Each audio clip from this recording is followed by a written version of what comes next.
it's a tradition amongst roasts that the roastee gets a rebuttal.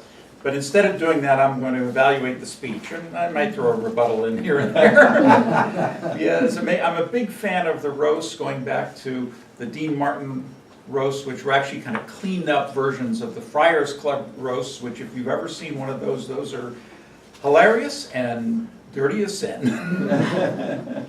Now the Comedy Central ones are just dirty, but that's another story. The purpose of this talk was to poke fun at a particular individual in a good-natured way, and on an occasion such as a banquet, an anniversary farewell party, to include jokes and anecdotes adapted from other sources to apply to the honored guest with an OU. And Jack, I think you did a marvelous job of meeting the criteria of this speech. It was certainly good-natured. I mean, I didn't feel skewered at all.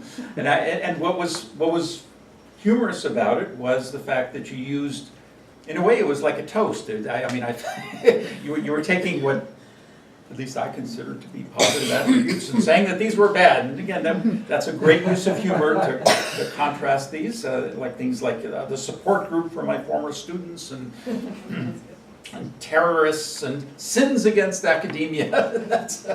It was wonderful the way you used the 3 instead of 7. There was plenty of room for 7.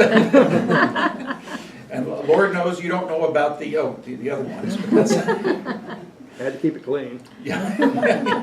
Yeah. I thought that your delivery was excellent. You used great vocal variety, especially to emphasize your points, to raise them as if you're a preacher thumping on the pulpit and brandishing the Bible. That was wonderful. Just a few suggestions. I think you could have poked a little more fun at some actual foibles. I think I have some. I'm not going to say what they are, but I'm sure you know what they are. You know, one of the things that Jack failed to mention was that in my very first class when I came in, I was used to business students who would tend to not be totally on top of things, such as doing the class reading or something. So I came in, and sitting in the front row was Major Jack Jackson, or maybe Captain at the time. I think Major. Captain. Okay. You see how good I am with the ranks. But before I could get started, he raised his hand and said, "Sir, do you realize that the installation of our software on the computers is broken?" And I had no idea what that software was at that point. So Jack certainly set the bar for all the other students. Just my suggestions in terms of how to deliver this, I would have maybe list the sins first and then go through them one by one. I think that might have been helpful. And some of the, like I got all the jokes. I think a lot of the jokes would have only been gotten by an OR analyst or me.